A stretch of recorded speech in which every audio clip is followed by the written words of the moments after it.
This is another Read Me Something reward for Reich E. Spore's Patreon. We are reading from my Oz-based novel, Polychrome, Chapter 55.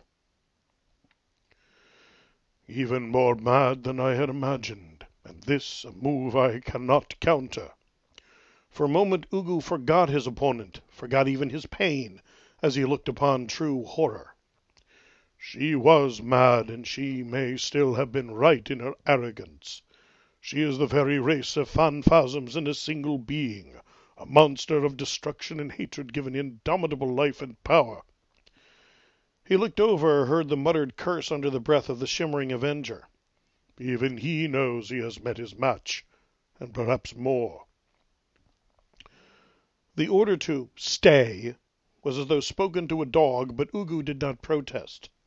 The wisest policy is to watch here. One and one alone will survive this, or perhaps both shall perish. In either case I will gather what remains to me, and decide whether to risk myself against the victor. A part of him also thought that, perhaps, he should simply flee.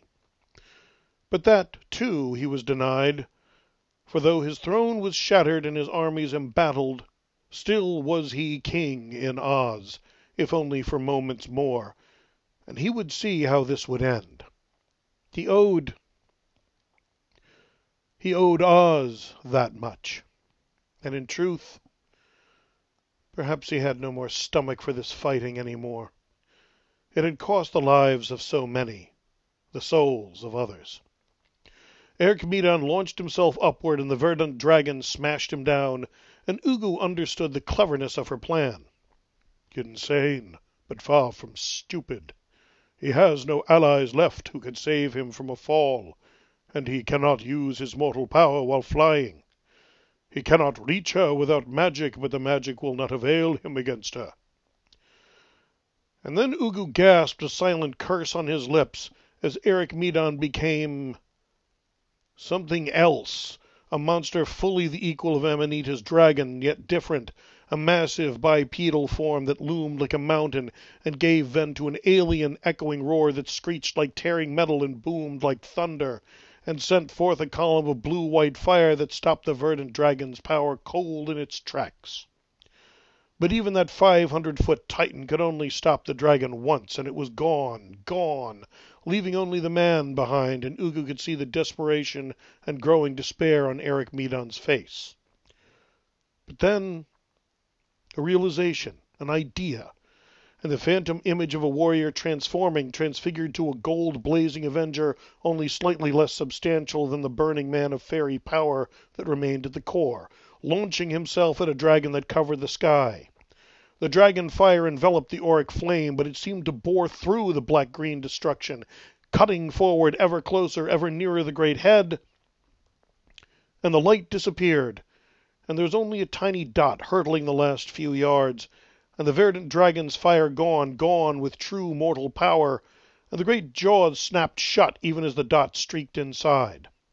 There was a flash of light, a line drawn down the draconic figure from end to end, and then flickered downward to strike earth in a flare of brilliance that died away almost immediately.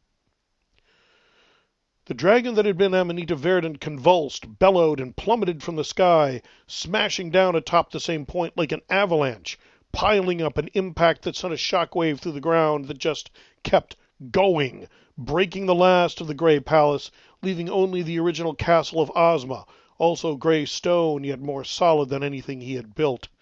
And finally the last massive coil struck ground, and the shockwave died away. Is it over? Even as he thought the question, the Brobdingnagian head stirred, rose, opening cold ruby eyes.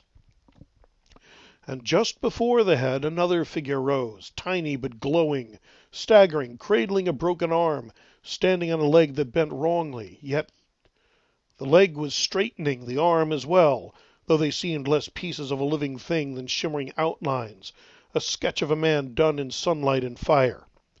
He strode away from the verdant dragon, his back to the monster. "A clever stroke, mortal man, one that hurt me. But alas, it too has failed, and now—" The dragon smiled and rose higher, preparing to strike once more. "Now shall I destroy you, if indeed enough is left of you to destroy." The face was a study of lines and contours, an impression of a human countenance, but Ugu could see the one-sided, contemptuous smile. "You are already dead." The verdant dragon began to draw in her breath, building the power of her strike, and stopped as though choking. What have you done?" Eric Medon did not even turn around, but kept moving, eyes the only dark part of his burning form, and his voice was a mixture of pain and ecstasy that made him sound like the very embodiment of retribution. "Extended myself as a knife of mortality across your entire body. I have cut through your soul, whatever you had of one, severing its connections to all you have become." A brilliant golden line suddenly shone out along the dragon's length. "No!" For a few moments your pieces remained in contact, wires severed yet still touching, unaware they had been cut. But as soon as you sought to use the power, you placed pressure on the breach, and you have now torn yourself apart. "No, no, I will not die!" The scream of denial echoed across all Oz as the monstrous thing that had been Amanita Verdant rose up, blotting out the setting sun with clouds of black storm, crackling lightning about her form, a terrible and awesome sight. But the light burned more brightly, a line, a seam, a crack, a splitting wound that burst open, releasing energy like a fountain of blood that could drown a world, with a shriek of agony and loss that left even Ugu for a moment on his knees, covering his head, tears in his eyes. And when he looked up, it was gone. The sky was clear, and a single strand of green hair drifted away in the wind. His armies broke then, fleeing. General Gough led the retreat, Tempests and Infernos provided speed, and the remaining Temblors performed rearguard action, disappearing as fast as they could into the forests beyond. He began to turn, and with speed he could not follow. Eric Medon was there. Eric's hand, flickering like fire, almost transparent, closed about Ugu's throat, burning iron, and effortlessly lifted him from the ground. Ugu pulled at that death grip, hammered at it with all his Hercus-born strength, but it was useless. A strange peace came over him then. So it does end here. Amanita has died, and I, who helped make her, who helped do all those things in her name, will follow her. The blue mortal eyes glared fiercely up, and he felt the hand trembling, starting to contract. There were footsteps, and from the corner of his eye he saw three other figures: Nimbus Thunderstruck, Zenga of Pingaree, and Ruggedo the Red, the Penitent. They were staring at the tableau before them with mingled expressions of disbelief and triumph. "Victory, Lord Eric! Finish this one, and we have won!" In that glowing countenance, insubstantial lips skinned back from crystal teeth in a snarl. "Ugu, release the enchantment on Oz. Free the castle and the Emerald City." The words were forced from Eric, clearly the work of a man holding on to himself for dear life. "Of course you would ask the one thing I cannot do. I cannot." He forced the words out painfully past the grip on his throat. "To willingly release required both." "Ah," Ruggedo said softly, "a safety mechanism to ensure that both held the keys to the realm." "Then the only way to save the Emerald City, to unbind that enchantment, is to finish the job," Zenga said coldly, and Nimbus nodded with grim agreement. "Finish this now, Eric," Nimbus said quietly. "It is the last thing left undone." The hand on his throat tightened, but slowly relaxed. "Is that the only way. I find I do not mind any more. As far as I know, he managed an ironic shrug, without us fighting you, there may be other ways. We cannot risk that, Nimbus said decisively. Lord Eric Medon, hurry! Finish what we came here to do. Do not let her sacrifice be in vain. That nearly ended it. The hand squeezed, crushing, as molten tears started from Eric Medon's blue eyes. The world began to go gray around Ugu, and though he felt much fear at what might await him on the other side, a part of him welcomed it. I have done enough evil here. But then the hand slowly began to relax. I can't do it. Eric, I can't! This was the voice of the mortal man again, though the power still burned through him, a voice of simple pain and tragedy. In the middle of a battle against something like Amanita, that's one thing, but... Nimbus, you know me. But, no. Eric straightened, and Ugu, incredulous, felt himself being slowly lowered. I will not kill in cold blood. Not with Ozma's power. His voice dropped to a whisper. And never in Polly's name. He tossed Ugu into Zenga's grip, stronger even than a Hercus. Take him away. Still blazing, he collapsed to insubstantial knees, tears welling up in his voice, falling to the ground like stars. I'm done. The world went white. The light streaked into the sky, a column of sunfire that became a pure leaf green, coalesced into a perfect sphere, a shining ball, the color of life itself. It flew out near the horizon and began to run, roll, skip, jump along the ground. And wherever it touched, gray turned to living green. The light split, became two, danced along the dead circle. The broken battlefield and scarred land was healed, was waving grasses and bright flowers. Twisted bodies vanished, injured rose healed. The light spiraled inward, and the great stone wreckage of the gray castle evaporated before them like morning mist in the sun. The houses beneath beginning to emerge, sparkling with emeralds and aquamarines, jade and nephrite, green polished granite and emerald marble. The broken was rebuilt, and the spheres sang, a call of joy that even lifted the now all too solid Eric Medon's bedraggled head, caused his sobs to cease, and a momentary catch of wonder in his breath. For the Emerald City was rising, the castle of Ozma was no longer all gray, dead stone. The towers were flying the banners of green and gold. Gemstones were catching the light as they had not in centuries, and the light spun with laughter, and Ugu suddenly understood. All will hinge on the choice of one, a choice only made before it has begun. Of course, Ugu heard himself say, and Nimbus turned from incredulously staring at the miracle. Of course. He is a man, a mortal man. But he is not a killer.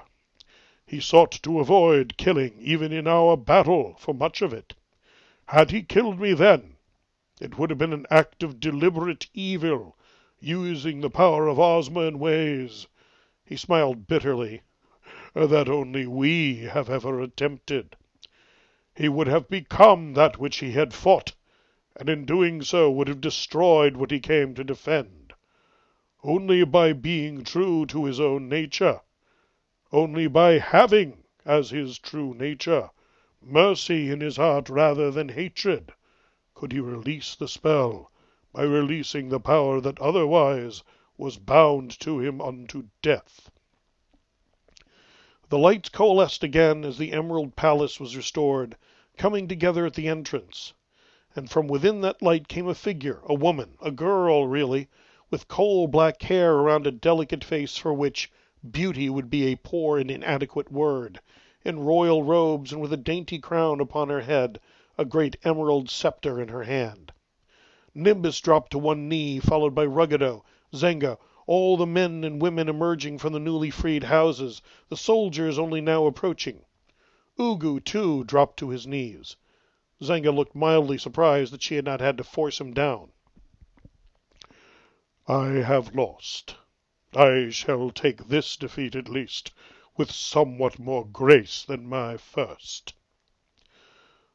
Only Eric Medon did not move.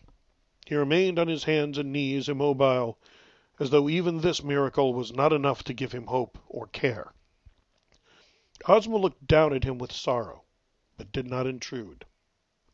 Instead, she came to them and gestured. Nimbus Thunderstroke, we thank the Rainbow Kingdom for their faith in all you have given, and give our inadequate sympathies for what you have lost. Nimbus bowed, and Ugu could see he was making a great effort not to cry before the ruler of Oz. I knew this Polychrome not at all, yet I see how she has touched them all. Where is my legacy? Whom have I touched that would care to remember? Other figures were emerging from the castle, figures of legend he had passed many times in their stony prisons, now come to life, and at their head a tall girl, a young woman of fair hair and merry blue eyes, not as beautiful as the Princess Queen, but at least as formidable a presence, wearing the great jeweled belt. At that, Ozma turned to the penitent. Ruggedo, you have come to save my kingdom, that you once would have taken. You have my thanks. Ruggedo bowed so low his forehead touched the ground. And though you say nothing, and neither does he who saved us all, I was one with him. In a way, all of us of Oz's heart heard him when he truly awakened to himself, and I was at his center. I know what was promised. Ruggedo shook his head, and Ugu wondered. I know he had no true right to promise such things. I went with him anyway.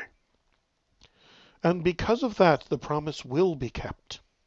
I will not have my rescuer, the savior of Oz, forsworn. Dorothy? Dorothy Gale raised an eyebrow. Are you sure about this, Ozma? She smiled. Look at him, Princess Dorothy. Is this the Ruggedo we knew? Or the one we thought he was once? Dorothy studied Ruggedo the Red for a long moment. Then her hands went to the magic belt, and with a simple twist unfastened it and laid it in Ruggedo's hands. There, just as well, really. I never really did figure out everything it did, and didn't go with anything in my wardrobe. Ugu stared in disbelief.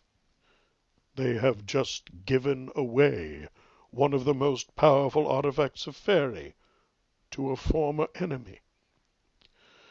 Ruggedo was staring down at the belt, and when he raised his face there were 2 tears trickling down the seamed face, tears backed by a rising smile.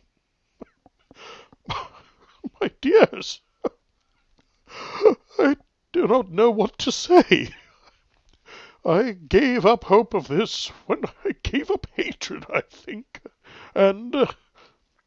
You need say nothing, Ruggedo, save that never again will the Gnome Kingdom and Oz be anything other than friends and allies, Ozma said gently, and the old gnome nodded, clearly unable for the moment to speak. But if you would do anything, she glanced towards Eric and spoke very quietly. The hero deserves at least one wish, don't you think? Ruggedo smiled and nodded. The cost may be high, but no higher than he has paid. The belt clicked into place, and Ruggedo placed his hands upon it and closed his eyes. With the sound of shattering goblets, half the gems of the belt exploded into sparkling dust. What has he done? The powers of that belt are... And from behind them all an uncertain voice said, Eric.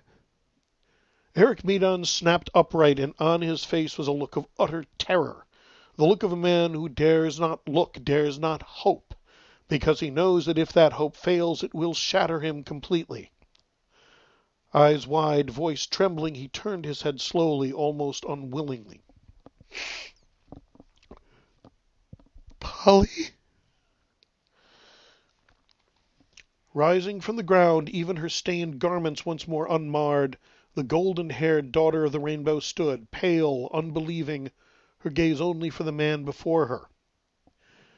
Eric's eyes grew even wider, and for a moment his face lit up until he looked not near 50, nor near 40, perhaps not even past 1 in 20, shining with a piercing elation that transfigured him, and in a whisper so heartbreakingly joyous that it echoed across the land like a shout, he breathed, "Polychrome."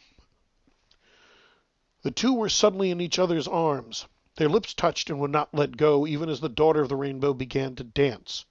Her hero followed her, with every step a glitter of polychromatic light that sent their joy echoing through the Emerald City. Ugu felt a stinging at his own eyes that he could not, for a moment, comprehend. "Ho, ho, ho, ho!" Ruggedo laughed, a deep, booming laugh that did indeed, as legend held, sound for all the world like the very essence of St. Nick's. "Ah," said the small, neat, balding old man with a clever, sharp face that had just come to join them. "So it is a happy ending, after all." Dorothy was smiling, tears in her eyes, and Ugu realized that what Ozma had said was literally true. These people, those imprisoned in the castle with Ozma's power, had felt Eric Medon's pain, had come to know him. As Ugu now understood, Eric had in truth known them without ever having met. "Well, I'd say he deserves it, don't you?" she asked, even as the others from the castle arrived to watch Polychrome glory and Eric Medon dancing across the courtyard. "He showed great courage," agreed the immense lion. "And he used his brains," the indomitably cheerful Scarecrow nodded, painted smiles seeming even broader than normal. "And his heart," said the glittering figure of polished tin beside him, with a gentle voice and a face of metal that could still smile. A brightly colored figure of patches and yarn hair tumbled into view and plopped down to watch as Polychrome and Eric, still in embrace, danced upstairs without missing a beat. "Yeah, he was pretty clever, but, I don't think he's hearing a word any of you are saying." The wizard chuckled. "None in his position would," he said, following the golden hairs that swirled about the dancers amid the light of all colors. "He's a lucky man." Ozma smiled and tilted her head. "I am not so sure it isn't Polychrome who's the lucky one." Dorothy nodded. "He did it all for her, "Not just for her," Zenga said with a brilliant smile through her own drying tears. "For all of us. He loved her more than anything, but he loved Fairy, too." "Then," the wizard said with a little bow to Ozma and Dorothy, "shall we agree that they are both most fortunate?" "Indeed, my Lord Wizard," Glinda the Good said. "Wisely put." Ozma's eye was suddenly fixed on him, and Ugu raised his head and met her gaze. "And what say you, Ugu?" He looked across at Eric and Polychrome and felt a sad smile on his face. "It is not the ending I sought," he said slowly, "but it is the ending that should have been." Ozma raised her head and stared at him for a long moment. Then she closed her eyes and gave a short nod. "Then perhaps you have gained some wisdom after all, Ugu. And for that wisdom, I shall leave your final fate in his hands." Ugu looked at her with dawning hope, and then at the mortal who had separated from Polly for just a moment, just at arm's length, to see once more that she was truly there, truly whole, truly smiling and joyous, and happy to be with him. And Ugu knelt before Ozma and bowed his head to the ground. "Then truly you are merciful, Ozma. For on this day and for many to come, he will have naught but mercy to give to any, I think." There was a movement in the crowd of the armies, and a figure was hauled forward in armor, bloodied, red staining pure white hair, and Nimbus' face darkened. He strode forward, drawing his sword. The usurper's fate is a matter between kings, but the life of a traitor is in my hands." Ugu did not know how or, at first, why, but suddenly he twisted from Zenga's loosened grip and sprinted forward, throwing himself between the upraised sword and Cirrus Dawnglory. "No!" Nimbus' arm hesitated, but by the trembling in it, Ugu could see that only his surprise kept the Marshal of the Storm Guard from ending both Ugu's and Cirrus's lives in that moment. "Take my life if you must," Ugu told him, "but spare him, for he was no traitor, but the most courageous, faithful, and honorable of my own legions." He saw Nimbus' confusion and felt his own surprise, and yet knew he spoke truth, and straightened proudly. "For he is not Cirrus Dawnglory. Not exactly." "What lie is this?" Nimbus growled, and the sword was now at Ugu's throat. Ugu did not move. "I know Cirrus Dawnglory well, or I thought I did." "And so you did, but—" He looked apologetically at the confused man behind him. "The real Cirrus Dawnglory died centuries ago, in the patrol of which you believed he was the sole survivor. Instead, what returned was a creation of mine and Amanita's, the perfect spy for the Rainbow Realm, called back only after he had lived among you for centuries." "What even he did not know," Ugu continued, "was that he was not merely a tempest in the soul of a Gilligan given form and false memories of Cirrus Dawnglory. He was, in fact, made from Cirrus Dawnglory, from what memories and fragments of his soul remained once Amanita was done with him." Cirrus looked at him with dawning horror and at the same time understanding. Ugu looked back into Nimbus's eyes. "But as a tempest, as a spy, he was in my service at all times, in the most dangerous of all positions, and he was faithful to us. Even though," he raised his voice as Nimbus began to speak, "even though he came to care for you and your King Iris, and especially his daughter Polychrome, and think of you as friends and comrades. When called, he returned, and that was hard, hard for him. Yet he did it because that much of the true Cirrus Dawnglory was a part of him, faithful, true, and loyal. Slay him not for being exactly the sort of man he was supposed to be. I may be defeated, but I am still his king, and none shall touch him unless first they slay me." Ozma's hand came down on Nimbus's. "He is right, Nimbus Thunderstroke. And there has been more than enough killing this day." She looked up at Ugu with new respect. "It is said that power corrupts, Ugu the Unbowed. Yet I do not see this in you." Ugu did not know what to say. "I regret many things I have done, Ozma." He held up a hand. "I do not regret nor retract many of the things I felt or believed. But I do sincerely regret the foolish and evil ways that I attempted to follow those beliefs and feelings. I should have found some other way. And had I done so earlier, perhaps even Amanita might not have become the monster that she did."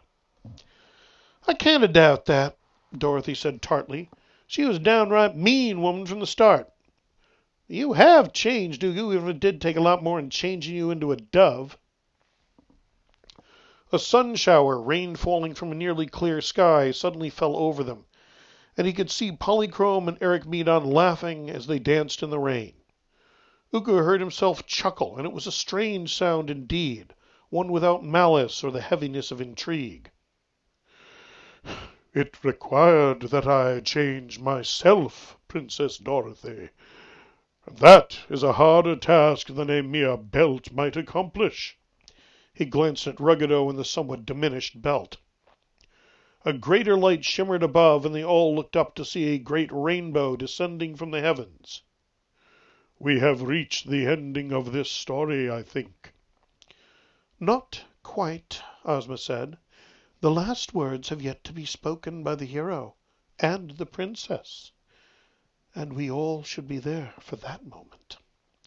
And Ugu understood as the rainbow grew even greater, and all of them, of Oz, of the armies of Fairy, himself, Ruggedo, began to ascend the rainbow, led by the dancing figures of the mortal and the fairy princess.